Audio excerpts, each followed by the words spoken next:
si grand nom, Seigneur. Ce nom qui est au-dessus de tout. Ce nom qui est capable de tout. Ce nom qui est véritablement puissant, Seigneur. Alléluia. Alléluia. Alléluia. La grande prière qui monte de mon cœur, garde ton ciel ouvert sur moi. Fais de moi un vase pour ta gloire et que ma vie te plaise à jamais. Chaque jour je demeure à tes pieds pour t'offrir ma vie en sacrifice, comme un parfum de bonne odeur qui s'offre à chaque instant, chaque heure. La grande prière qui monte de mon cœur, garde ton ciel ouvert sur moi. Fais de moi un vase pour ta gloire et que ma vie te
témoigner de ta puissance dans ma vie.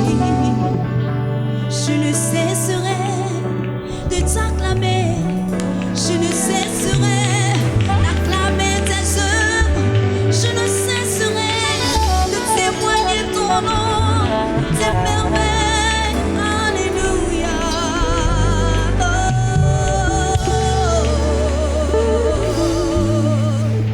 Jésus, merci Jésus.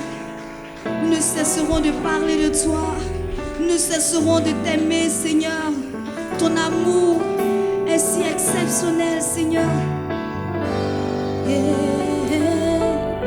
T'adorer,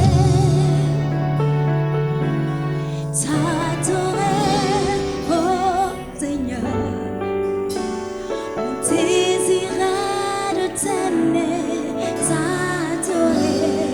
Chante-le encore plus fort.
Eh bien, l'enseignement qu'on va avoir est tellement important, je n'ai pas envie que vous vous épuisiez physiquement et que vous soyez après en train de dormir.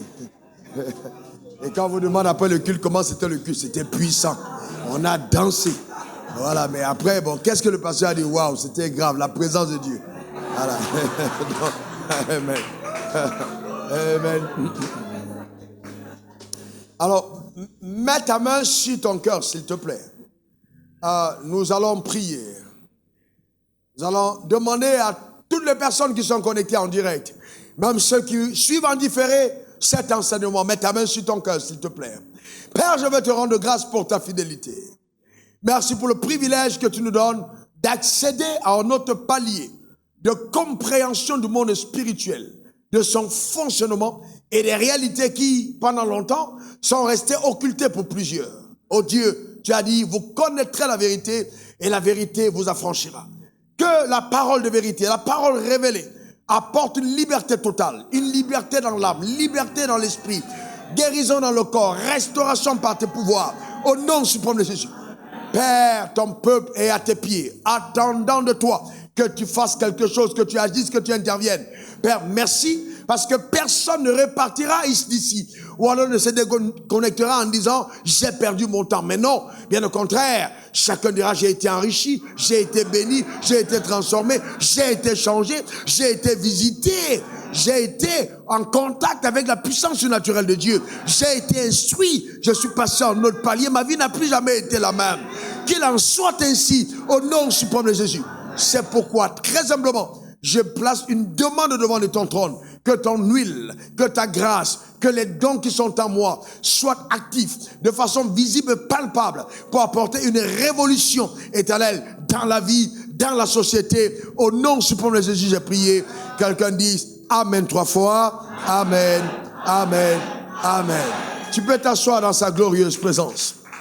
Et vous voyez, nous sommes enfants de Dieu si nous avons accepté dans nos cœurs Jésus comme étant notre sauveur et notre Seigneur personnel. Alors, étant devenus enfants de Dieu, nous sommes donc devenus des êtres avec une dimension spirituelle certaine. Cependant, dans Osée 4, verset 6, la Bible dit « Mon peuple périt faute de connaissance ». Donc, l'ignorance devient la porte d'accès à l'action de Satan dans nos vies. Il est donc important d'avoir accès à la connaissance. Vous allez comprendre par cet enseignement. Comment est-ce que le diable travaille pour séduire plusieurs? Et quel est l'enjeu qui est rattaché au salut, au fait que nous appartenons au royaume de Dieu? Qu'est-ce que cela veut vraiment dire? Et qu'est-ce que cela représente dans le règne spirituel? Pourquoi certaines personnes d'entre nous ne doivent plus jamais avoir peur de la puissance des ténèbres?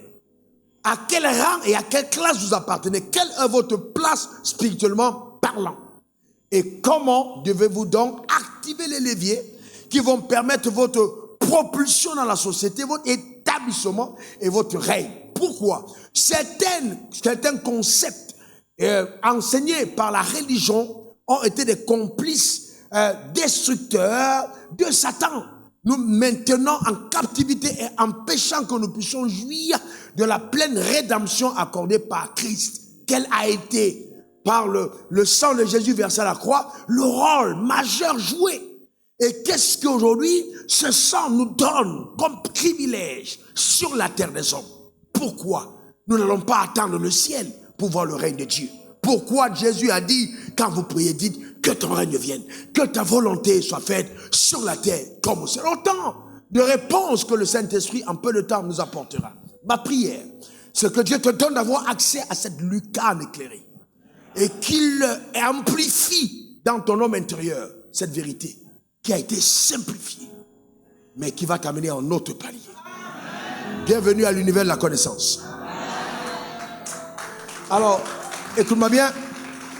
Regardez ce que la Bible dit. On parle des 3 cieux ou comment fonctionne le monde spirituel.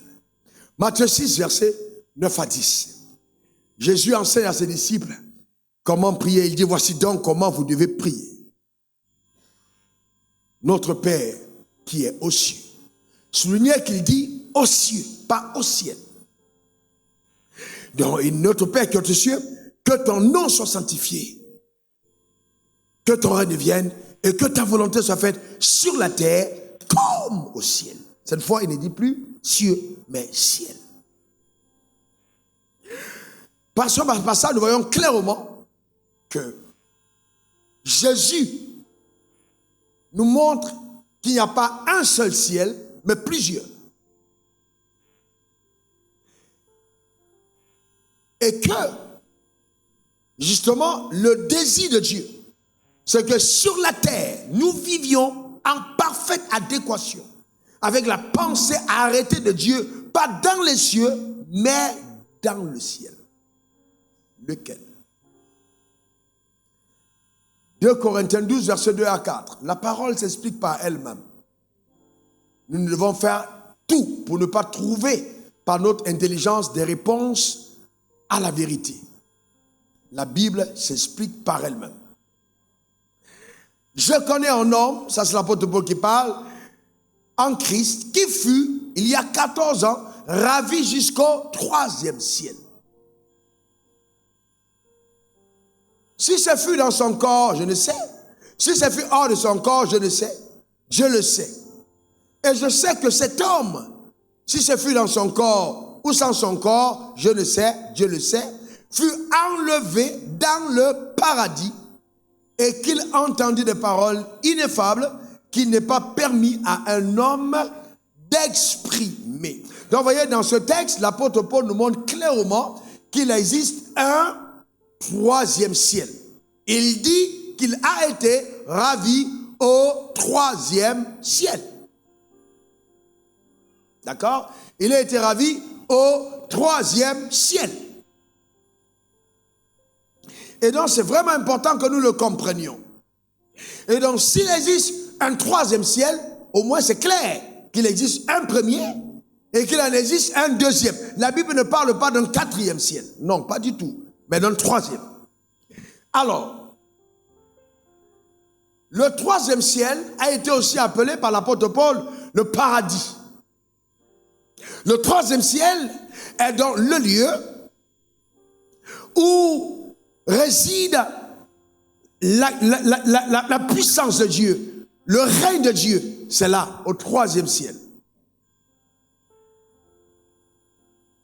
Maintenant, le deuxième ciel, quand vous lisez la Bible dans Genèse, au commencement, Dieu créa le ciel et la terre. Dieu dit que la lumière soit, et la lumière fut. D'accord? D'accord? Quand Dieu a vu que la lumière fut, et il dit, vu que la lumière était bonne, cela fut, c'était le premier jour. Maintenant, on a la séparation des eaux d'en haut avec les eaux d'en bas. Et Dieu sépare les eaux d'en haut avec les eaux d'en bas. Il se tait, il ne dit rien. Quand vous lisez bien la Bible, vous allez voir que le premier jour, il dit c'était bon. Le deuxième jour, il se tait. Le troisième jour, il dit c'est bon. Le quatrième jour, c'est bon. Le cinquième jour, c'est bon. Le sixième jour, il bénit l'homme. Il dit c'est très bon. Le septième jour, il entre dans le repos. Mais pourquoi il se tait le deuxième jour? Il se tait le deuxième jour parce que le deuxième jour, il crée le deuxième ciel. Et dans le deuxième ciel est le lieu où réside la puissance de Satan. C'est Satan qui est le maître ici au deuxième ciel. Et enfin, nous avons donc le premier ciel qui est la terre. Que ta volonté soit faite sur la terre comme au ciel. En votre sens, il parlait de quel ciel? La volonté est faite sur la terre comme au ciel. Il parlait de quel ciel? Il parlait du premier ciel ou du deuxième ciel ou du troisième ciel? Troisième ciel. Que ta volonté soit faite sur la terre comme au ciel. Comme au troisième ciel. Ça veut dire qu'au troisième ciel, il y a une volonté qui a été écrite en ce qui te concerne. Il y a un plan parfait de Dieu arrêté, dont les annales de Dieu pour ta vie sont consignés au troisième ciel. Le livre de vie de ta destinée est au troisième ciel. Au troisième ciel, il y a quelque chose de Dieu pour toi. Cependant, entre le troisième ciel et le premier ciel, il y a le deuxième ciel. Le deuxième ciel est donc le lieu où réside la puissance démoniaque. Là où sont les dominations, les autorités, les esprits méchants, les démons. Voici là où ils résident. Voici l'endroit où ils sont. Donc quand tu es sur la terre et que tu pries, il y a donc ici le deuxième ciel. Et là on a le premier ciel. Ici c'est le paradis.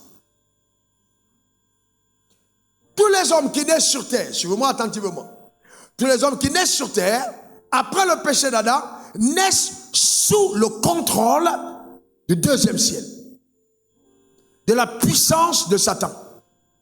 Parce que, justement, tous ont péché et ont été privés de la gloire de Dieu. Étant privés de la gloire de Dieu, tous sont devenus enfants du diable. Jésus a dit, vous avez pour père le diable. Donc personne ne peut dire, je suis neutre.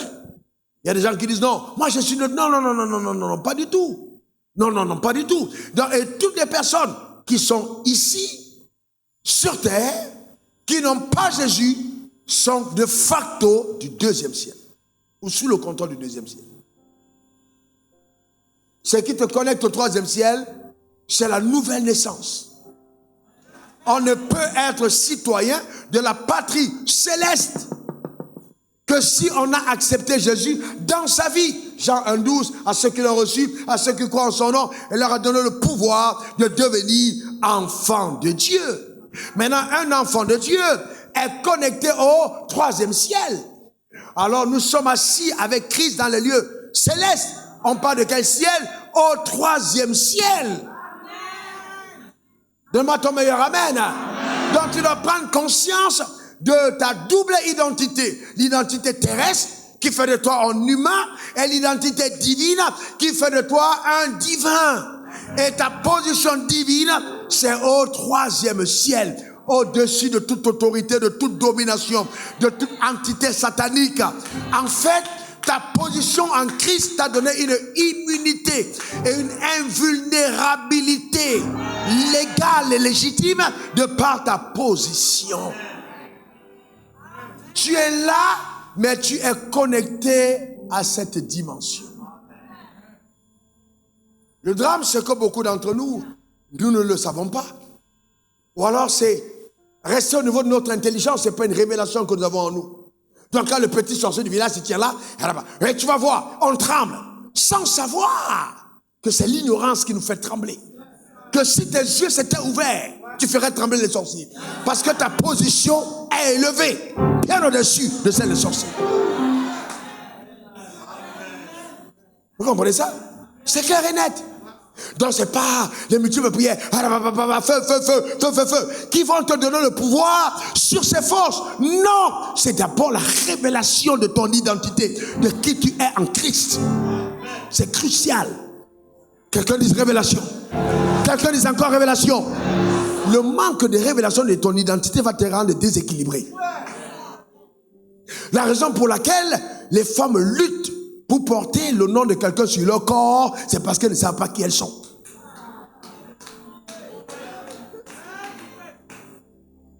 Vous voyez, un homme qui va aller voler juste pour porter le nom de quelqu'un sur son corps, c'est qu'il ne sait pas qui il est.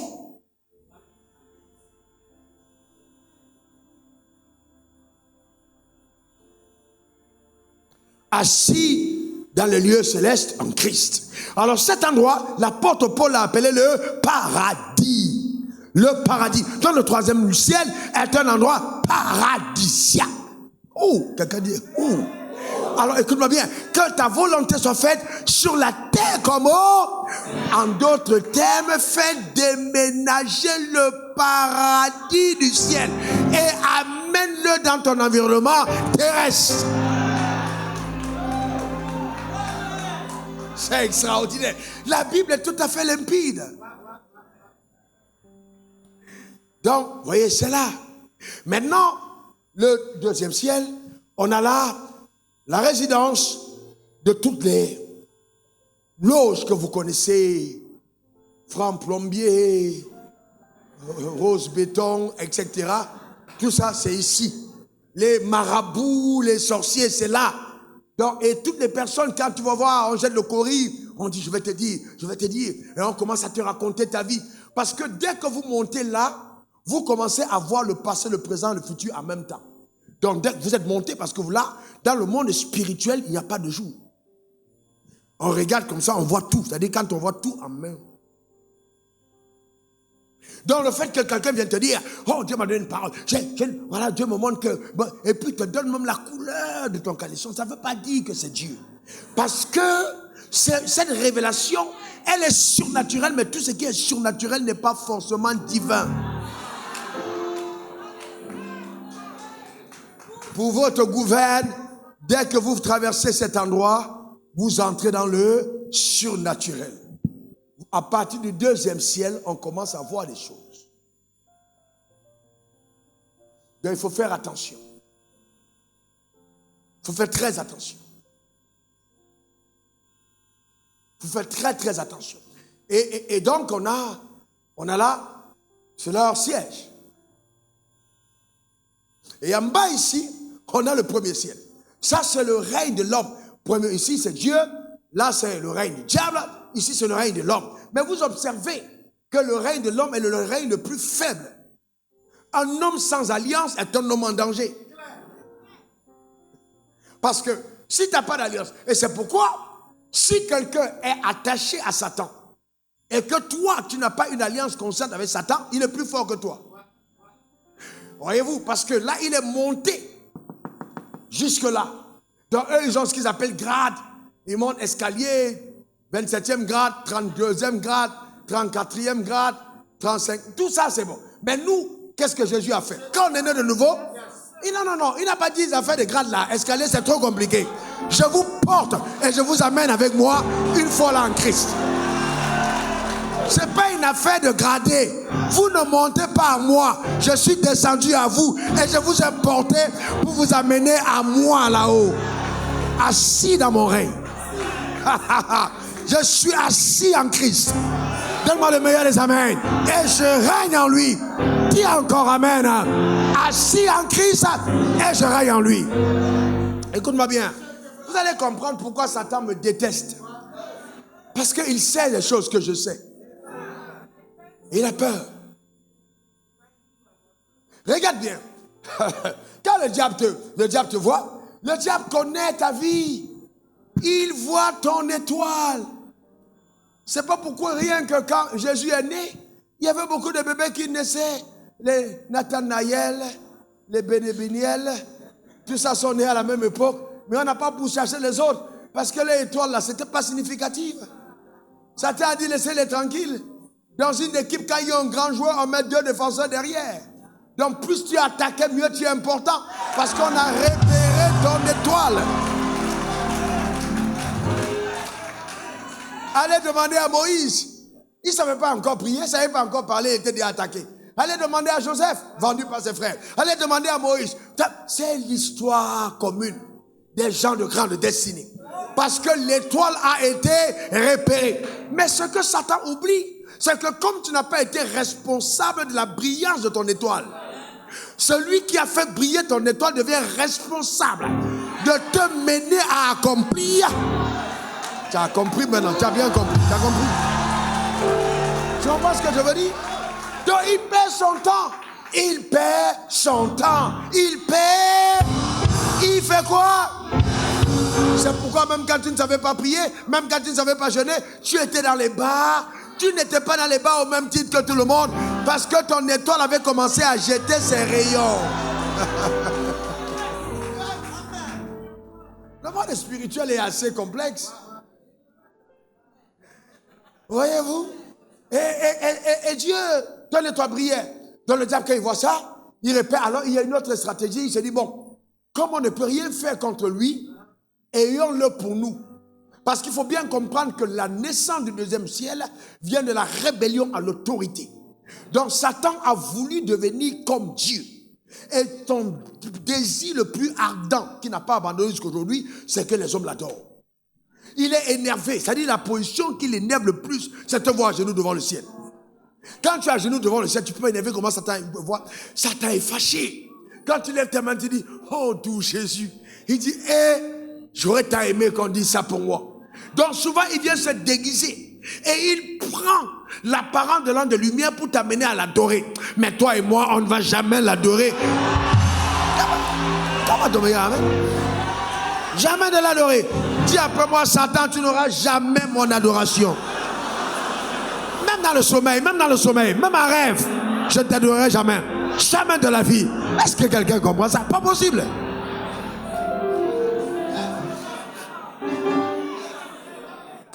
Donc il voit les trucs. Alors qu'est-ce qu'il fait? Il monte les stratagèmes. Il envoie des gens recrutés pour dire on va te mettre, on va faire de toi une grande personne. Tu vas avoir un tout pouvoir. On va te faire ci. Entre dans telle loge. Pourquoi ils ne choisissent que les gens intelligents?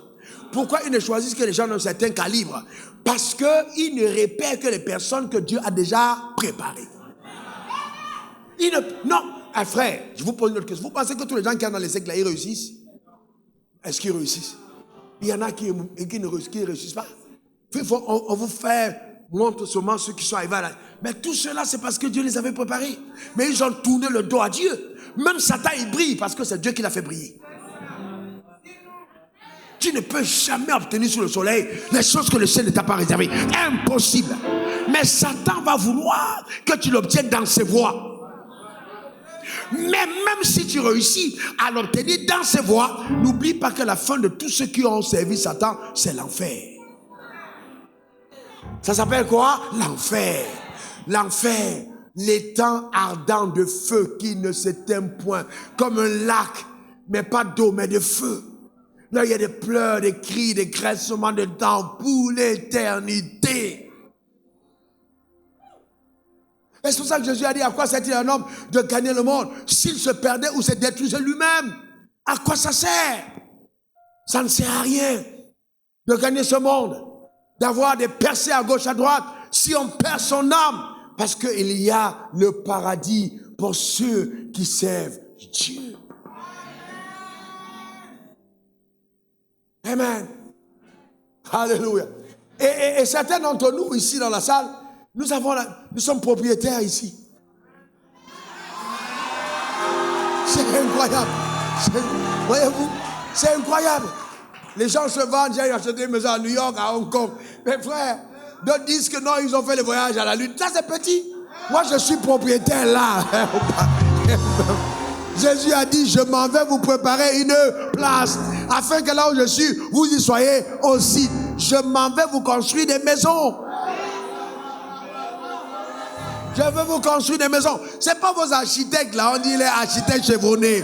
Je vous parle du sage architecte qui a conçu l'univers, qui a donné des barrières à la mer, qui ne franchissent pas la terre, qui a mis le soleil dans les airs et le soleil ne tombe pas, qui a suspendu la lune et la lune regarde la terre et la lune n'entre pas en collision avec la terre. Imaginez ce qu'il fera dans ta maison.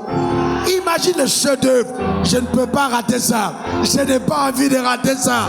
Je ne veux pas me rater ça. C'est trop important pour rater ça. Non. Tu parles de gloire, tu vas voir la gloire. Tu vas voir. Tu vas être hilar de la gloire. Tu vas être extasié pour l'éternité d'une insolence de gloire. Le mot gloire va fondre devant ça. Parce que le gloire sera petit. On devra trouver un autre mot pour exprimer la majesté de son intelligence et de ses œuvres. C'est bientôt. C'est bientôt. Amen. Prends courage, c'est bientôt.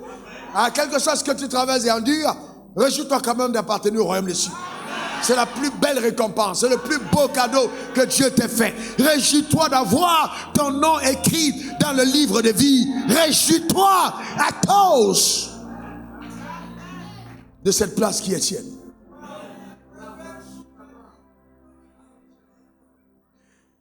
Et donc,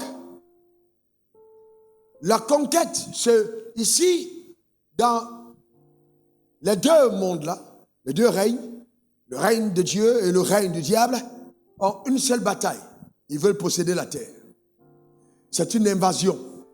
Le ciel veut posséder la terre. Et c'est pourquoi il a dit, allez par tout le monde et prêchez la bonne nouvelle. En fait, c'est une stratégie d'invasion. Le ciel veut posséder la terre. Il veut gagner le maximum de personnes. Dieu n'est pas intéressé par les gens qui sont présents à l'église. Il est intéressé par les gens qui, après leur présence à l'église, servent à l'extension de son royaume. Ce n'est pas la présence à l'église. Celui qui peut être content de la présence à l'église, c'est ton pasteur pour les statistiques, c'est ta dénomination pour ses chiffres. Après ça, c'est le témoignage que tu apportes de Dieu dans la société. Vous, c'est la lumière du monde. On n'a jamais dit la lumière de l'église. Vous êtes le sel de la terre. On n'a jamais dit le sel de l'assemblée. Jamais. Et le diable a réussi ce tour de passe-passe ingénieux d'amener les gens à s'épanouir dans un périmètre restreint comme des animaux en cage.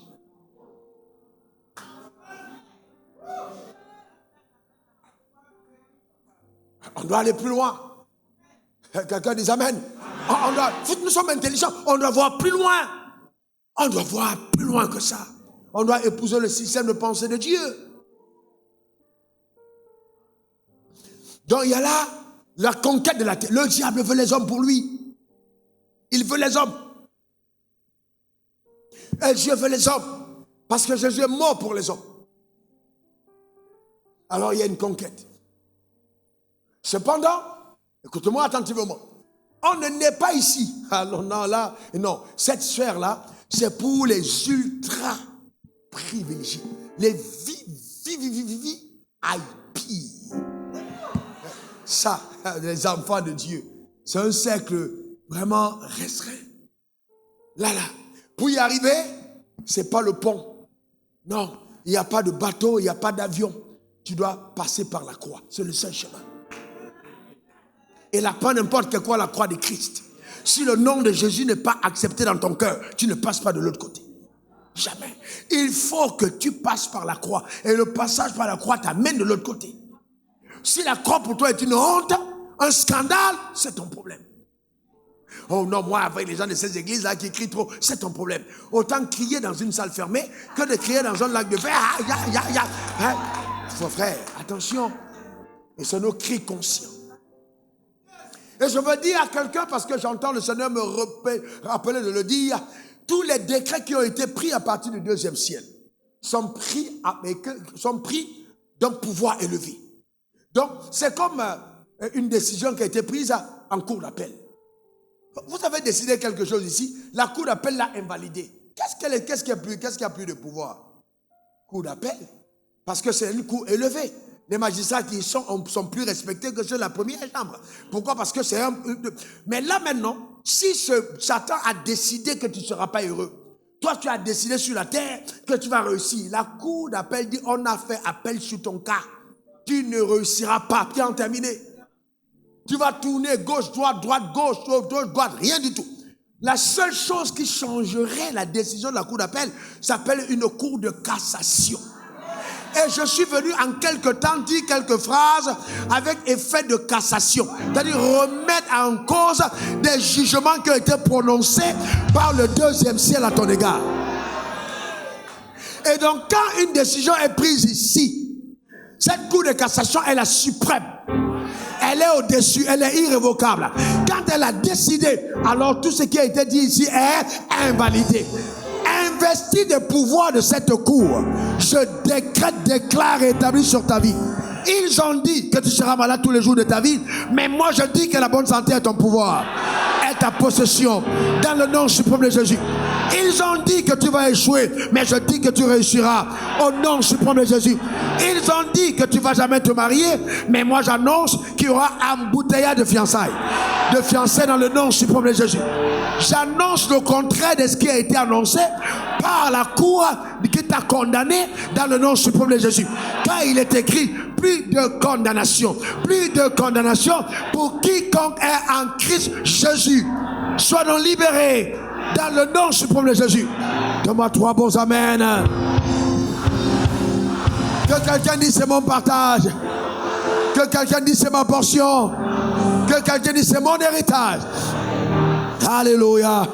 Amen. Amen. Je viens de vous livrer un peu une partie du secret. Les gens qui viennent me voir souvent, ils disent, oh, je voulais parler au pasteur. Le pasteur, il voulait, tu vas pas venir devant moi, tu vas prendre 3 heures de temps, tu me racontes, oui, j'ai dormi. Après, ça fait, non, c'est pas ça. Allons droit au but. C'est pas une affaire de parler trop avec toi, non. C'est une question de décret qui est pris. Je me rappelle une dame qui avait été bloquée à l'ambassade des États-Unis, plusieurs fois refus dans le visa et tout. Elle me rencontre au plateau, c'est une missionnaire. Elle dit, comment tu vas? Elle me dit, oh, ça va pas. Mais qu'est-ce qui ne va pas? Elle me dit, on ne fait que me refuser le visa des États-Unis. J'ai dit, tu vas faire quoi aux États-Unis? Prêcher l'évangile. J'ai dit, mais qui peut t'empêcher d'aller prêcher l'évangile sur la terre de ton père? La terre de ton père. C'est pas possible. J'ai dit, viens, je vais te donner le visa. Donc, elle pensait que j'avais des réseaux. J'ai dit, prends ton passeport, tu viens avec. Elle est venue à mon bureau, elle a eu son passeport. Elle est venue me voir, à l'époque, au bureau de l'autre côté. Et j'ai dit, donne-moi ton passeport. Elle a tout le passeport, je lève la main. Au nom suprême de Jésus, reçois ton visa. Paf, j'ai dit, bon, maintenant, par l'ambassade, ils vont poser ça dedans. Elle est sortie, elle me regarde. J'ai dit, c'est fini. Elle me regarde bizarre. J'ai dit, c'est fini. Bon, vous savez, quand j'entre dans les choses, là, il n'y a plus d'amitié dedans. Hein. Ah non. Je ne ris pas. Il n'y a pas des affaires de rire. Non, c'est fini. C'est terminé. Je suis dans mon office.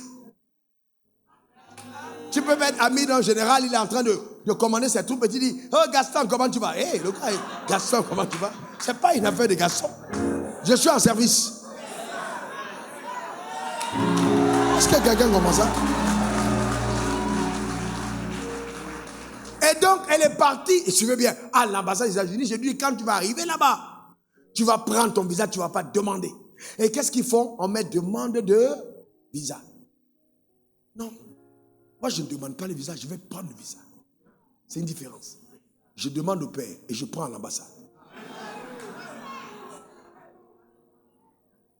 Imagine la suite, on lui a donné le visa. On lui a donné. Elle m'appelle après. Quand elle est sortie, elle a dit à ma secrétaire, mais je ne comprends pas. Il n'a même pas prié pour moi. La prière n'a même pas duré. La secrétaire lui a dit, ah, fais comme il t'a dit. Parce qu'elle-même, elle était déjà tellement troublée par les courtes prières, mais tellement puissantes. Parce que les gens pensent que c'est comme pour le temps avec eux. D'autres personnes, ils prient avec toi, ils te touchent, vous embrassez. Hey, frère, on n'est pas débat. Ça n'a rien à voir. Hein? Et les gens aiment ça. Hey, ma soeur, Yako, hein? Mon frère, Yako, hey bébé, hey bébé. Je ne suis pas dedans. Non. Amen. Non, ça c'est pas mon ministère. Il faut être efficace. Il faut être concret. Est-ce que quelqu'un comprend ça? On lui a donné son visa. Pourquoi? Parce que la décision est venue de très haut, sur très haute instruction. Les Camerounais comprennent de quoi je parle. Très haute instruction. Le visa lui a été accordé. Donc, vous voyez, c'est très important. Donc, nous parlons là d'un règne puissant, d'un règne de Dieu. Les dieux veulent conquérir la terre, mais il n'y a pas match. Il n'y a pas match. Ce royaume s'appelle le royaume de la lumière. Ça prend sa source là. Celui-ci s'appelle le royaume des ténèbres. Quel jour dans une pièce vous avez vu les ténèbres quand il y a la lumière? Non, dites-moi un jour. Vous êtes entré dans votre chambre et puis vous avez vu les ténèbres. Quand vous voyez la ténèbre, c'est que vous n'avez pas allumé. Dès que tac, les ténèbres s'en vont. C'est automatique, systématique. Vous n'avez pas allumé et vous dites, lumière brille dans les ténèbres. Non, tac, vous allumez, c'est fini. Les ténèbres s'en vont. Plus la lumière est grande en toi, plus la révélation grandit, plus les ténèbres se dissipent. C'est une question de connaissance révélée de qui tu es. Une connaissance révélée. Il faut aimer la connaissance. Il faut aller après elle. Il faut la désirer. Il faut crier à Dieu. Fais-moi connaître la vérité.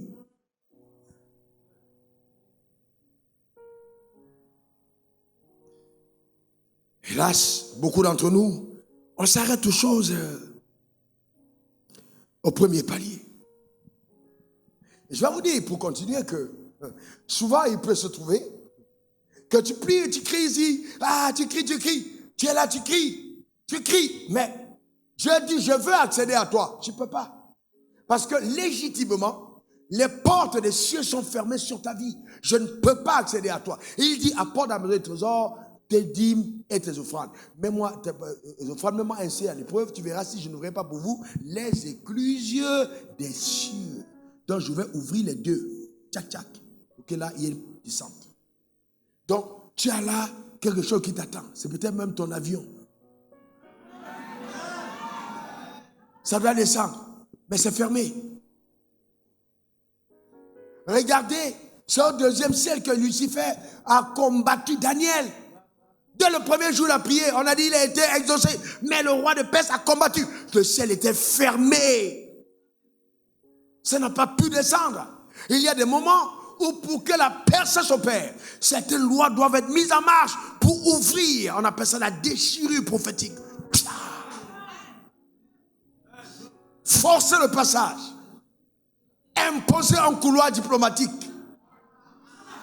Pour permettre même en temps de turbulence qu'il y ait un approvisionnement ciblé.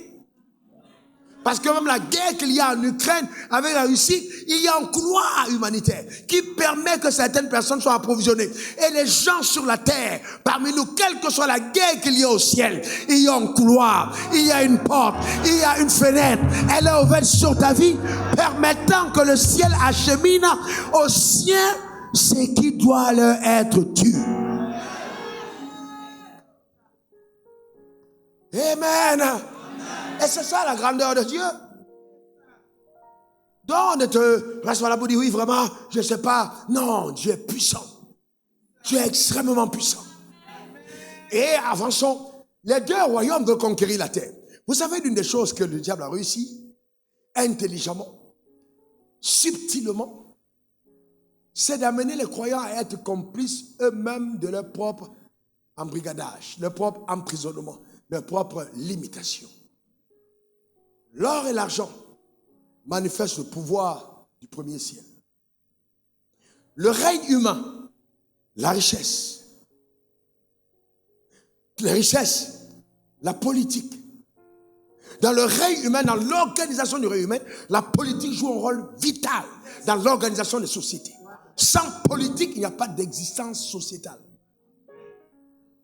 Que ce soit une forme de démocratie, que ce soit la royauté ou n'importe quoi, dans tous les cas, il faut la politique pour la gestion de la cité. Alors qu'est-ce que le diable a fait? Il a exclu les croyants de la vie de société. Premièrement, les croyants vont vous dire, ah oui, moi, vraiment, les richesses, hein, vraiment, je veux pas avoir assez, vraiment, si j'ai mon petit salaire, ça me suffit, j'ai Jésus, ça me va. Mais Jésus même n'a jamais dit ça. C'est pourquoi quand il a sorti les enfants d'Israël d'Égypte, ils ont laissé toutes les richesses. Ils voulaient laisser. Jésus a dit à Moïse, cette affaire-là, on est en train de... faut pas jouer avec ça. Tu vas retourner, tu vas dire à ces gens ça, qu'ils prennent à leurs voisins et voisines tous les vases d'argent et d'or. Mon royaume n'est pas un royaume de pauvres. Je ne peux pas accepter d'avoir une compagnie d'enfants pauvres dans un désert. Prenez-moi les richesses et sortez avec. Comme ça, quand on verra les hommes riches, on dira, vous partez où? On part adorer Dieu et on va vous suivre pour aller vers votre Dieu. Si les hommes riches comme vous sont en train d'aller quelque part, ça veut dire que le chemin vaut la peine d'être mené. Prenez et partez. Mais regardez ce que Dieu va faire. Prenez et partez avec. Mais vous ne dépendrez pas de ces richesses. Je vous montrerai les richesses à la main, qu'il y a quelque chose de plus grand que ce que vous possédez. Je vous montrerai que ma puissance est au-dessus de ce que vous avez comme richesse. Vous aurez l'argent, mais il n'y aura pas de commerce. Vous aurez l'argent, mais il n'y aura pas de boutique. Vous aurez l'argent, mais vous serez vêtu. Sans aller au supermarché. Je vais vous faire goûter au premier, c'est ma gloire. Cet argent que vous possédez, c'est pour autre chose. L'enfant qui a 10 ans se retrouve à 30 ans avec les mêmes vêtements. Mais les vêtements, il n'a pas changé. Les vêtements ont grandi sous ses pieds. Les chaussures ont poussé. Le corps s'est allongé, les vêtements s'allongent. En fait, les enfants d'Israël portaient du sur-mesure.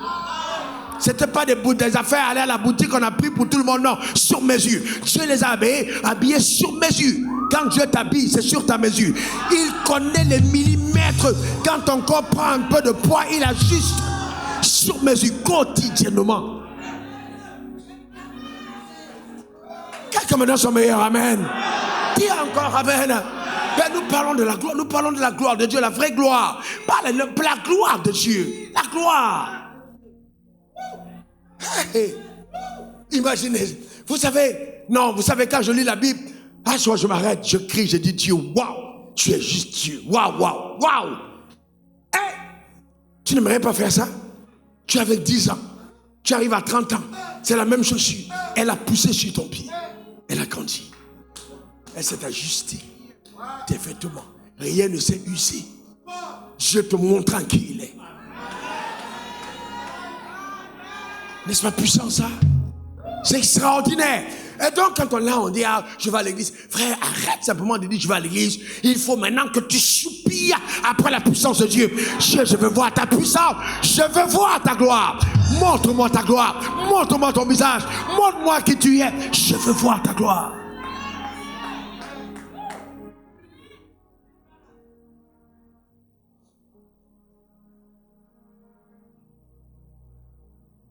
Et on dit non. Dans tous les cas, vraiment, c'est pour les païens. Et Dieu dit, l'or et l'argent m'appartiennent. Appartient à qui? Est-ce que vous lisez votre Bible? C'est pas écrit dedans? AG 2, verset 8. L'or et l'argent appartiennent à qui? Alors maintenant, Dieu dit que tu es devenu son enfant. Si Dieu, l'or et l'argent appartiennent à Dieu, et que Dieu a choisi de ne pas habiter la terre et de laisser ses enfants sur la terre, l'or et l'argent appartiennent à qui? À qui? À toi. C'est simple. Aussi simple. Ton père te laisse avec des biens. Il dit c'est à ton père, mais il n'est plus là. C'est à qui? C'est à toi. Et puis on est circoncis, un bâtard du coin, un ignare va venir dire que c'est pas à toi. Ah non, c'est à toi. C'est qui à ton père, à toi et à toi. Ça, c'est le pouvoir de la lignée. Donne-moi ton meilleur amen. Dis encore amen. Est-ce que vous savez que tout commence quand je crois? Tout commence quand je crois. Le système de pensée. Si je n'ai pas cru, ça ne commence pas. Le vrai problème, c'est que nous avons par nos messages limité le peuple. On a empêché l'accès aux promesses. On a empêché la manifestation de la gloire. Tout commence quand je crois. Tout est possible à celui qui croit. Tout est possible. Tout sans limite. Tout est possible. Il faut que tu sortes des prisons de ton système de pensée. Des barrières ensorcelantes qui ont muselé ton entendement et qui t'empêchent d'aller vers le rêve que Dieu a mis dans ton cœur. Tout est possible. Il ne faut pas t'arrêter à l'intérieur. Tout est possible. Tout est possible. Je ne vous parle pas des choses que j'ai lues dans les livres. Je vous parle des choses que j'ai vécues et que je vis. Tout est possible. Je dis, tout est possible. On parle de Dieu. On parle de Dieu. La religion complice de notre sous-développement. Maintenir les hommes dans une limitation extrême. C'est incroyable. Et nous continuons dans ce continent d'accepter de tels mensonges. Il est urgent qu'on se réveille. Nos poissons meurent de vieillesse dans les richesses, dans les rivières. Nos terres ne sont pas cultivées. Nos matières premières ne sont pas transformées. On a tout. On crie Dieu, Dieu, Dieu, Dieu. Mais on ne comprend même pas que la limitation vient du système de pensée. Entre-temps, les gens voyagent loin, viennent habiter chez nous, viennent migrer chez nous et deviennent riches devant nos yeux. Mais nous prions le Dieu viens me venir, Dieu viens me visiter. Non, c'est un mauvais système de pensée. Il faut que ça change. Mais dites-moi, frères et sœurs, si l'Église ne participe pas à un tel changement, l'Église devient complice de l'avilissement de la société, complice du sous-développement de notre continent. Et elle devra rendre compte. Elle est la lumière du monde. On n'allume pas une lampe pour la mettre sous la table et sur la table. Il est temps de reposer la lampe sur la table, au centre du débat. Il y a des débats qu'on ne doit pas faire dans le noir. Remettez la lampe sur la table et on va causer. Ce n'est pas une affaire de qu'est-ce qu'on dit dans ton village. Mais remettez la lampe sur la table. Nous parlons du monde spirituel. Nous parlons de certaines réalités. Et les gens sont là, ils jouent. C'est pas les attardés. On va où? Et vous savez, la raison des problèmes que nous avons dans nos communautés, et je vais vous dire que peut-être ça va choquer beaucoup, il n'y a plus de solidarité dans le camp pas ennemi de nos frères, de notre cousin, d'accord, que chez nous. Et il n'y a plus de solidarité. Nous, on est pauvres dans la tête, on est pauvres. La pauvreté est nuisible, la pauvreté aveugle. La pauvreté te limite, la pauvreté rend jaloux et aigri. La pauvreté rend envieux. C'est juste incroyable. J'ai eu une vision. Frère, si vous saviez quelle grâce Dieu nous fait. Si vous saviez simplement. J'ai eu une vision. Dieu m'a montré un jour. Je n'ai jamais oublié. Ça a changé ma vie. Ici, il m'a dit, il m'a montré un grand compte bancaire. Ici. Un grand compte bancaire. Ici. Et le compte bancaire du royaume des ténèbres était plus fourni que celui du royaume de Dieu. Et j'ai vu des noms dans le royaume des ténèbres que je connaissais. Des grands noms étaient dedans. Il a dit, tu vois leur richesse. C'est les intérêts du deuxième ciel. Et la raison pour laquelle certaines loges recrutent à tour de bras, c'est pour dire à la jeunesse, c'est chez nous que se trouve le pouvoir, c'est chez nous que se trouve la richesse. Ils veulent montrer, de par le positionnement politique et le positionnement économique, que leur Dieu, celui-là, Satan, est le vrai Dieu. C'est pourquoi ces gens travaillent d'accord avec le renversement des valeurs divines. Détruire la société par la famille, la première institution. On combat les meurtriers, on les amène en prison, mais on protège la femme qui va tuer un enfant de 6 mois. C'est inacceptable. On parle de valeurs et on valide qu'un homme déjà censé accepte de changer de sexe et qu'on dise à quelqu'un, il n'y a pas de genre. Mais dites-moi, vous n'êtes pas assez éclairé pour vous rendre compte qu'il y a quelque chose de terrible derrière. Mais quels sont ceux qui financent ça? C'est l'argent de ce compte bancaire. Pourquoi ces gens-là ont l'argent? Vous savez pourquoi? Parce que leur compte est fourni. Ils payent des sommes énormes pour les chaînes télé, pour les chaînes radio, pour les médias, pour les stars. Ils alimentent certaines personnes, leur donnent des réputations pour prendre la jeunesse. Et quand ils se sont rendus compte que les réseaux sociaux commençaient à être puissants, ils ont sorti le phénomène de porte-à-porte pour prendre ces personnes. Et puis après ça, ces personnes ont l'âme vendue au diable et deviennent des relais de l'enfer. Mais comme c'est eux qui ont les sacs Gucci, Paco Rabanne, etc., les chaussures talonnées et tout ça, alors les gens qui regardent disent, c'est le chemin. Pourquoi? Parce que quelque part, il n'y a pas une autre alternative plus crédible.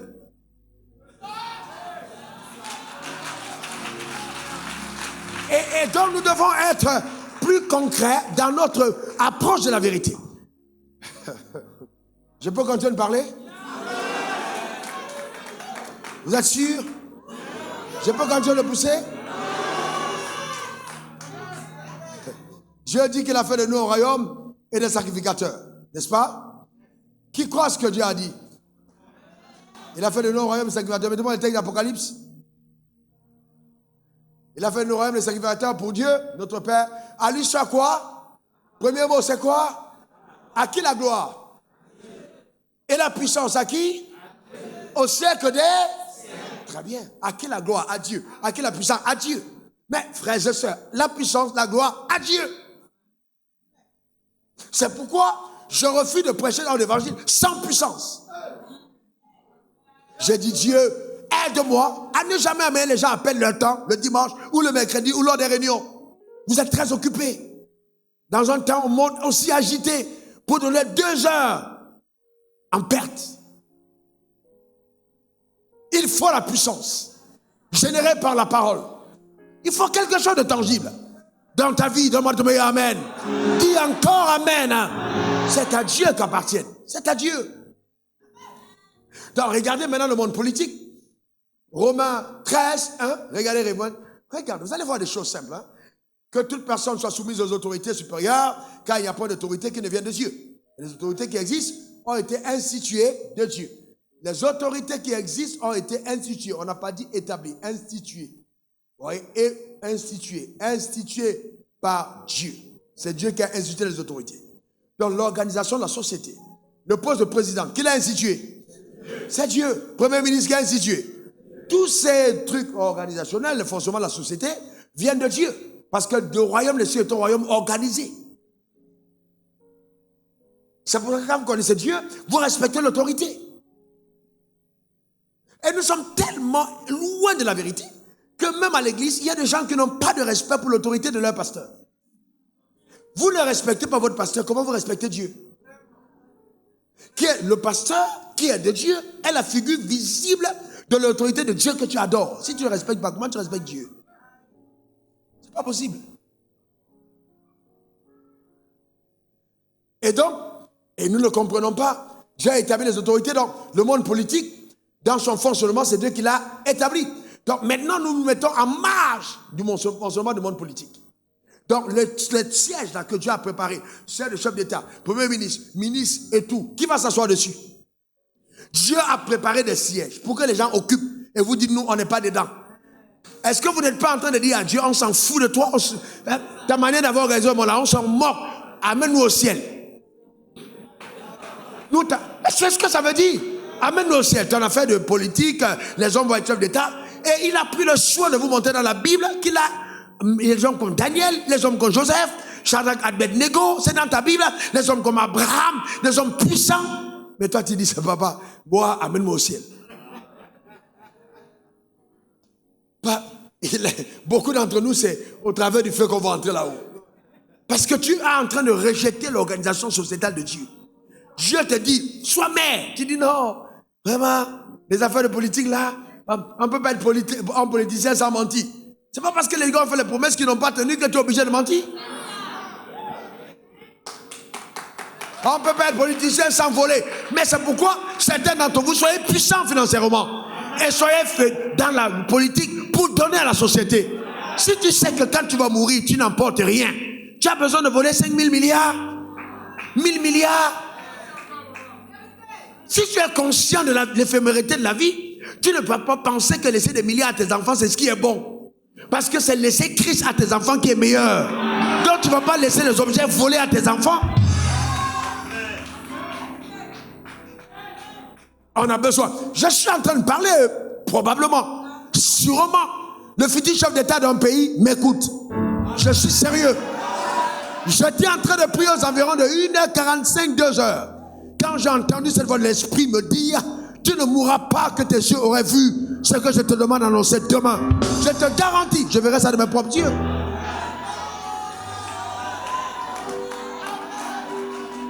Nous sommes entrés dans une autre ère. Non, laissez ça. Non, frères et sœurs, ce que Dieu t'a appelé à faire, fais-le. Tout le monde ne sera pas prédicateur de l'évangile. Servir Dieu, c'est pas avoir un micro. Daniel n'a pas prêché. Mais Daniel a impacté sans micro.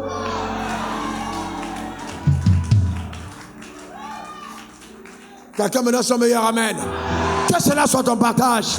Que cela soit ta portion. Que ta vie soit une référence pour la société. Au nom suprême de Jésus. Dégage tout ce que Dieu a mis en toi. Pas plus loin. Atteins les rêves que Dieu a placés dans ton cœur. N'accepte aucune limitation. Transcende les barrières. Révèle la capacité de Dieu de faire des choses extraordinaires.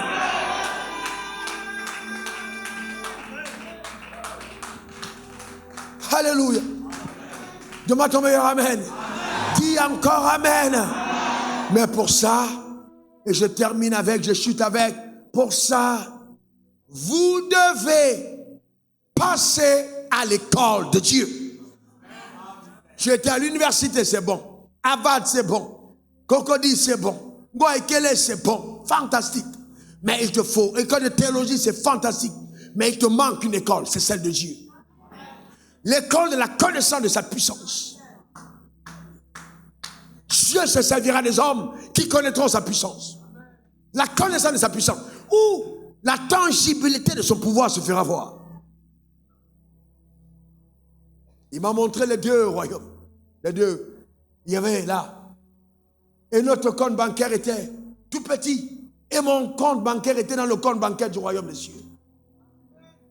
Dans le petit compte bancaire. Celui-là était plus puissant. Mais, frère, c'est pourquoi la puissance des Juifs, la vraie puissance des Juifs, c'est le lobby. L'habileté à comprendre qu'ils ont besoin de travailler en cercle. De s'enrichir eux-mêmes. Un Juif ne vend pas sa maison à quelqu'un d'autre s'il y a un Juif qui est preneur. Mais nous,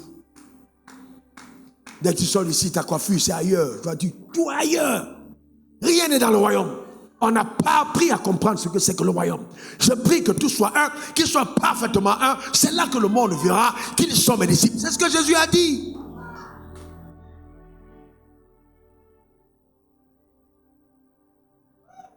Il est temps. Est-ce que tu es prêt à aller à une autre dimension avec Dieu? Non, tu n'as pas compris. Est-ce que tu es prêt à aller à une autre dimension avec Dieu? Est-ce que tu es prêt à passer à un autre niveau? Donc, il est prêt maintenant. Il faut maintenant que tu ailles à l'école de Dieu. Et cette école va mener certains d'entre vous dans le feu. Cette école mènera certains d'entre vous dans la fosse au lion. Seules les personnes qui ont fait de telles expériences deviennent crédibles dans la société. Je termine, j'ai dit avec ça. Regardons l'histoire de Daniel. D'accord? Allons-y voir. Commençons d'abord par Shadrach, Meshach, Abednego. Oh mon Dieu, c'est fort que Dieu nous aide. Daniel 3, verset 12. Oh, voyez-vous, on dit, il y a des Juifs à qui tu as remis l'intendance de la province de Babylone. Shadrach, Meshach et Abednego, hommes qui ne tiennent aucun compte de toi, ô roi. Ils ne servent pas tes dieux et ils n'adorent point la statue d'or que tu as élevé. Ça, ce sont des gens du même gouvernement, mais ils sont jaloux de Shadrach, Meshach et Abednego et ils vont faire des rapports au chef d'État. C'est un peu comme ça dans tous les gouvernements. Il y a toujours des gens qui se torpillent entre eux. Alors là, on torpille en disant que ceux-là, ils ne se prosternent pas devant la statue du roi. Donc on dit ça pour qu'ils perdent leur position, pour qu'ils ne soient plus là, parce que les gens sont jaloux d'eux. Alors maintenant, regardez au verset 17. Quand ils sont accusés, ils disent, voici notre Dieu que nous servons peut nous délivrer de la fournaise ardente et il nous délivrera de ta main au roi. Donc ils disent, nous là, vous allez les envoyer au feu, mais nous savons que notre Dieu là, il peut nous délivrer.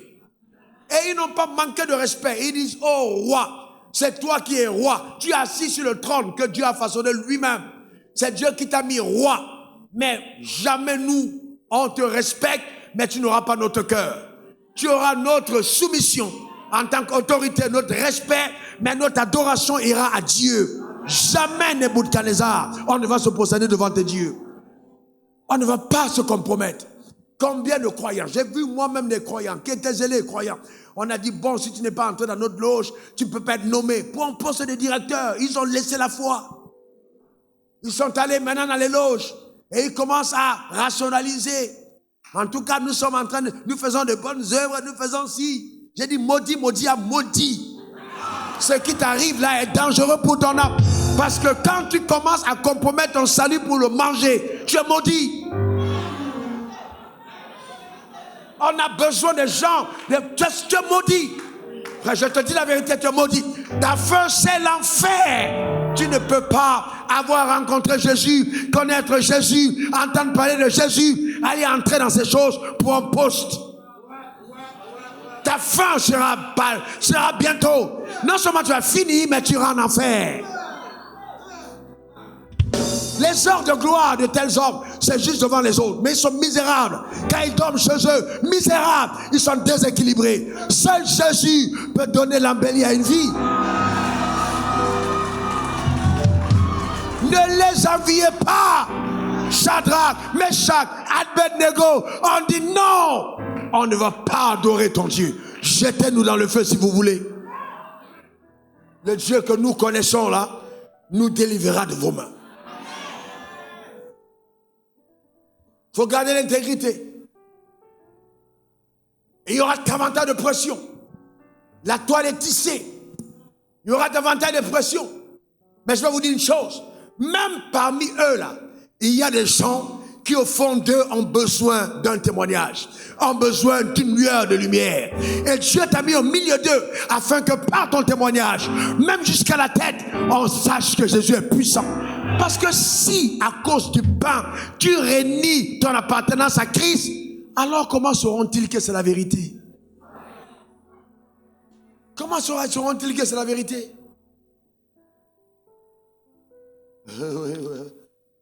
Non. Frère, c'est calme. Il faut faire attention. Regardez verset 25 à 29. Il répète la parole et dit, eh bien, quand ils ont jeté Shadrach, Meshach, Abednego dans la fournaise de feu, les gars sont allés dans le feu avec des lianes. Il répète la parole et dit, eh bien, je vois 4 hommes sans lien. Ils sont descendus dans le feu. Le feu n'a eu d'impact sur les liens. Qui marchent au milieu du feu et qui n'ont point de mal. Oh, et la figure du 4e ressemble à celle d'un fils de Dieu. Au milieu du feu, je te vois triompher de la fournaise. Je te vois triompher de cette épreuve. Marcher au milieu sans être consumé. Quel est ton partage et ta portion? Dans le nom suprême de Jésus. Donne-moi ton meilleur amen. Remets le texte qui suit, s'il te plaît. Ensuite, Nebuchadnezzar s'approcha de l'entrée de la fournaise ardente et prenant la parole, il dit, Shadrach, Meshach et Abednego, serviteurs du Dieu suprême. Ils ont dit quoi? Serviteurs du Dieu suprême. Quand ton ennemi devient le prédicateur de ton Dieu, serviteurs du Dieu suprême, sortez et venez. Ça veut dire, il n'a pas pu entrer pour les chercher. Donc il reconnaît qu'ils appartiennent à une catégorie élevée. Sortez et venez. Il s'est tenu à distance. Parce qu'il dit, si j'approche, je meurs. Mais eux, ils peuvent sortir. Et Shadrach, Meshach et Abednego sortis du milieu du feu. J'annonce à quelqu'un la sortie de cette tempête, la sortie de ce feu. C'est arrivé maintenant par ma voix. Sors au nom suprême de Jésus. Ta façon de dire amen m'embête. Donne-moi ton meilleur amen. Dis encore amen. Sors.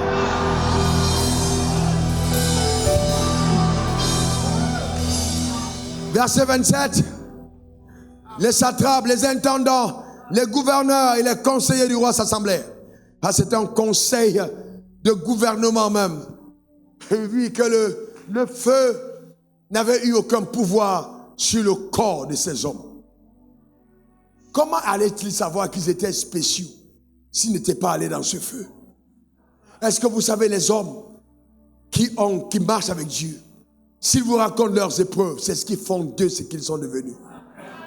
Un jour, je prendrai le temps de vous parler en 30 minutes de quelques témoignages simplement des épreuves dans lesquelles je suis passé et des choses incroyables que j'ai vécues, mais qui font de moi cet homme authentique. Et, frère, les épreuves vont chercher à embellir, vont embellir ta personne. Que les cheveux de leur tête n'avaient pas été brûlés. Même les cheveux n'étaient pas brûlés. Les cheveux. Quand la Bible dit que tous les cheveux de ta tête sont comptés, tu as vu la preuve là? Le feu n'a pas pu prendre un seul cheveu. Un seul n'avait pas été brûlé. Ça, c'est encore rien. Que leur caleçon n'avait point été endommagé. Ah! Voilà ce qui tue. Voilà le truc le fatal. Ils sont sortis avec l'odeur qu'ils avaient. Le parfum qu'ils ont porté. Le feu n'a pas volé l'odeur. Pourquoi? Parce que le feu ne peut pas voler l'odeur de la bénédiction. Car ta vie ressemble à un jardin que Dieu a arrosé de sa propre main. Et tu sens de l'odeur d'un jardin que Dieu a béni. D'une personne que Dieu a visitée. Que l'odeur de Christ se dégage au nom suprême de Jésus. Et qu'aucune épreuve ne vienne voler cette odeur. Elle ne peut pas. C'est une odeur incorruptible. Une odeur qui dure longtemps. Donne-moi ton meilleur amen. Dis encore amen. Ton odeur, c'est plus que le déodorant. C'est plus que l'eau de parfum. Ça va plus loin. Non. C'est l'odeur de Christ. Une odeur qui est collée à toi. Aucune preuve ne sera enlevée. Je déclare établi que tu continueras de bien sentir. Ils ont voulu voler ton odeur, mais ils n'ont pas pu et ils ne pourront jamais. Ta manière de dire amen m'embête. Dis encore amen.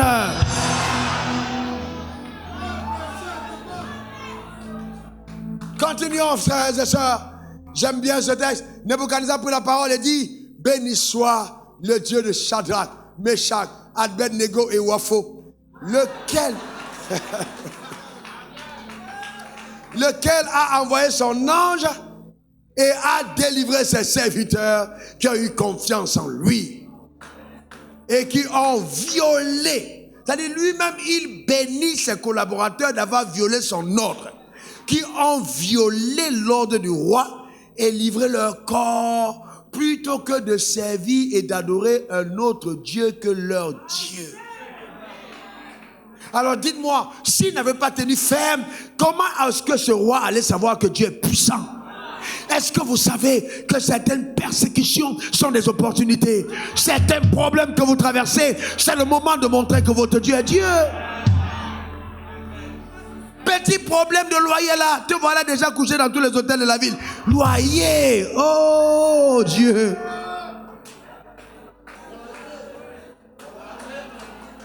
Ça c'est une parole pour une soeur, je ne sais pas où elle est. C'est sorti comme ça sort. Foum. Sœur, sois délivrée au nom suprême de Jésus. Continuez au verset 29. Verset 29. Voici maintenant l'ordre que je donne. Un ordre que je donne. Tout homme à quelque peuple, nation ou langue qu'il appartienne, qui parlera mal du Dieu de Shadrach, de Meshach et d'Abednego, sera mis en pièces. Tailladé en pièces. Et sa maison sera réduite en un tas d'immondices. Parce qu'il n'y a aucun autre Dieu qui puisse délivrer comme lui. Acclame ton Dieu. Parce qu'on témoignera ainsi. Acclame-le. Pour un cri de joie. Pour un cri de joie. Pour un cri de joie. Alléluia. Gloire à l'agneau. Amen. Vous écrivez de victoire. Victoire à notre Dieu.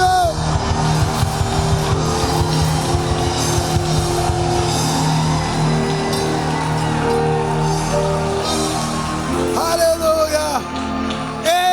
Amen. Ta fermeté révélera la grandeur de ton Dieu. Ton intégrité démontrera sa puissance. Ne lâche pas l'affaire. Continue de tenir ferme. Je démontrerai sa grandeur à ton égard.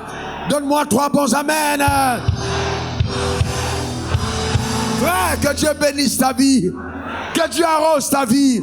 Que Dieu comble ta vie. Ta manière de dire amen m'embête. Regardez Daniel 6, verset 21. Et Daniel dit au roi, vis éternellement. Daniel dit au roi, vis éternellement. Daniel était respectueux du roi. Le roi aussi avait un problème avec Daniel. Parce qu'on a dit à Daniel, arrête de prier ton Dieu. Il faut te prosterner devant la statue du roi. Regardez verset 26 à 27. J'ordonne que dans toute l'étendue du royaume, qu'on ait la crainte et la frayeur pour le Dieu de Daniel. Parce que je raccourcis l'histoire. Daniel aussi est allé dans la fosse au lion. Et puis le lion n'a pas pu manger Daniel. Daniel est ressorti de la fosse au lion. Le lion avait la gueule fermée. Daniel s'est échappé. Et le roi a donc dit vraiment que vraiment à partir d'aujourd'hui, qu'on ait la crainte, la frayeur pour le Dieu de Daniel. Car il est le Dieu vivant qui subsiste éternellement. Son royaume ne sera jamais détruit. Sa domination durera jusqu'à la fin. C'est lui qui délivre et qui sauve, qui opère des signes et des prodiges dans les cieux et sur la terre. C'est lui qui a délivré Daniel de la puissance des lions. Et qui dit ça? C'est celui qui a ordonné qu'on jette Daniel dans la fosse aux lions. Les sorciers de ton village, les marabouts et les gens de toutes les loges, ceux qui sont manipulés dans ce niveau, comme ils sont d'autorité inférieure, au nom de Jésus, suis bien cette révélation, suis-la très bien, et que c'est le nom de Jésus que tu as, à la fin, quelles que soient les turbulences, ils finiront par confesser que le nom que tu as est le nom de leur chef.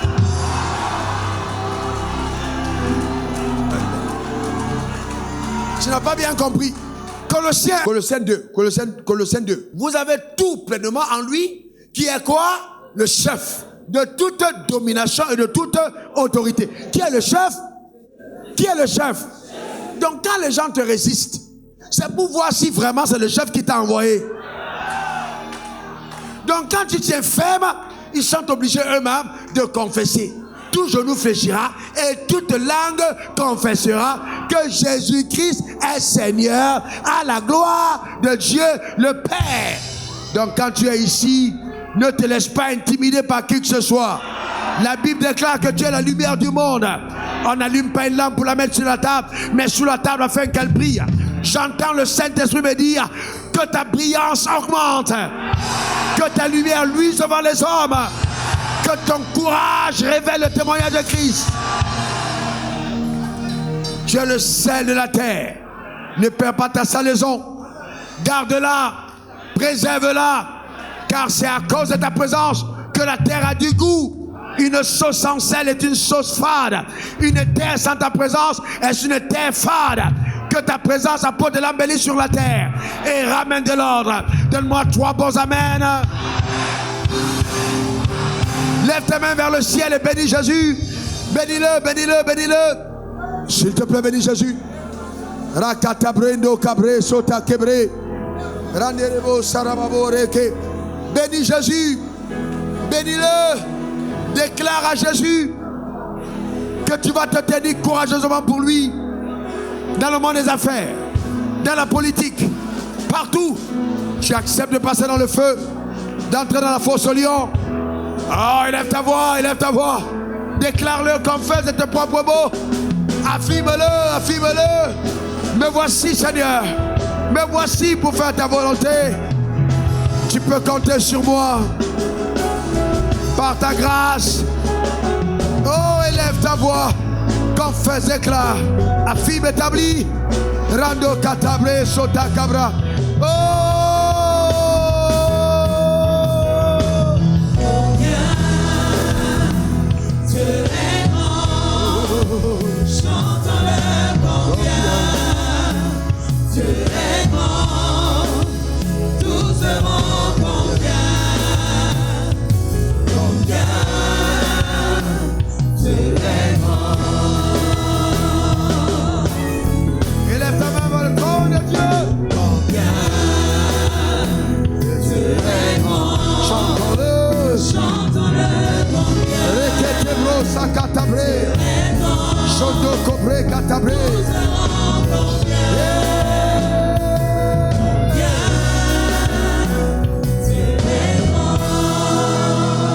Merci Jésus. Alléluia. Dis après moi, je n'ai pas honte de l'évangile. Je n'ai pas honte d'appartenir à la glorieuse famille de Dieu. Je n'ai pas honte au poste où Dieu m'a placé de dire que je sers le véritable, que j'adore le Dieu vivant. Je n'ai pas honte de me séparer de ceux qui sont égarés, de ne pas aller avec eux vers leur Dieu. Je n'ai pas honte. Non, Seigneur, je n'ai pas honte. Car tu m'as ouvert les yeux, tu m'as affranchi, tu m'as délivré, tu m'as béni, tu m'as comblé, tu m'as établi. Je n'ai pas honte. Non, Seigneur, par ta grâce, je n'ai pas honte. Au nom de Jésus. Amen. Amen. Acclamons très fort notre Seigneur.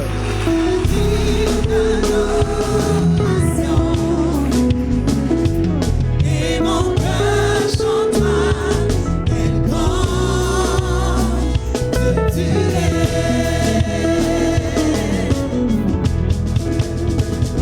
Tu as le nom au-dessus de tout. C'est qui était. Rokotorando Shakabre de Kebro Sakatabre. Chantoro Babo. Alléluia.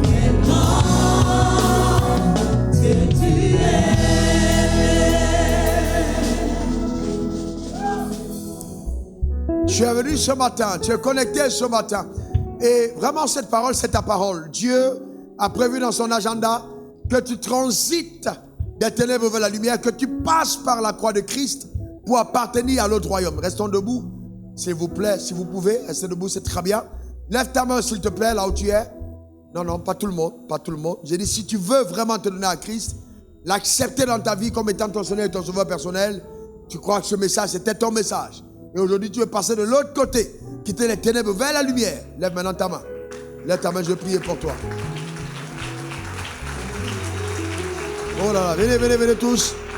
Ouais, grand, venez, venez, je vais prier pour vous. Dieu, tu es.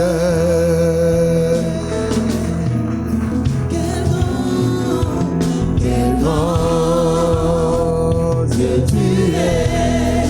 Nous chantons de quel grand Dieu, tu es. Tous verront quel grand Dieu, tu es. Quel grand oh oui, chantons. Quel grand Dieu tu es. Tous verront quel grand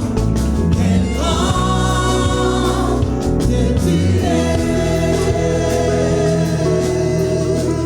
Merci Seigneur Jésus.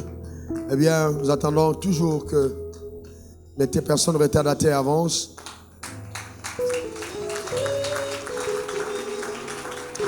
Alors, cette parole, elle est un peu dure, mais elle s'adresse à deux personnes. Tu as connu la religion, mais tu ne m'as pas connu. Je me tiens à ta porte aujourd'hui et je frappe. Je veux entrer dans ton cœur. Je veux que tu deviennes mon enfant. Si tu as honte de moi devant les hommes, notre relation ne pourra pas tenir. Je veux que tu viennes à moi courageusement. Cette parole s'adresse à 2 personnes dans la salle. Tu viens à l'église? À 2 personnes. Tu es ordinateur, ordinateur.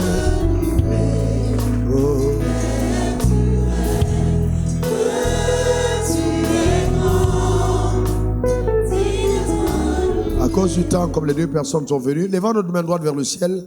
Lève ta main droite vers le ciel, lève ta main droite. C'est une décision personnelle, tu prends avec Dieu. Là, ce n'est pas une adhésion à une église, c'est vraiment la rencontre personnelle avec Dieu. Lève ta main droite. Et là où tu me suis en direct, s'il te plaît, tu veux vraiment le rencontrer. Alors, fais cette prière après moi. Répète après moi. Seigneur Jésus, j'ai entendu ta parole. Mon cœur est touché. Mon cœur est en feu. Oh Seigneur, pardonne-moi mon péché. Que ton sang me lave. Que ton sang me purifie. Restaure ma vie. Change-la entièrement. À partir d'aujourd'hui, je décrète, je déclare que je t'appartiens entièrement. Merci, car tu ôtes le cœur de pierre. Tu me donnes le cœur de chair. Tu me donnes le cœur de chair. Un cœur nouveau. Un cœur pour t'obéir. Au nom suprême de Jésus. Amen. Amen. Et amen. Je déclare établi sur ta vie la puissance de la nouvelle naissance, le miracle divin, dans le nom suprême de Jésus. Que ta vie bascule en autre palier, bascule dans une autre dimension, une vraie délivrance, au nom suprême de Jésus. Amen. Amen. Amen. Recevez ces fiches, recevez-les, ne partez pas, recevez-les d'abord. Ne partez pas, recevez, et restez devant l'autel. Loué, dit d'être loué. Oh, tu es grand. Dis d'être loué. Dis d'être loué. Père, tu es.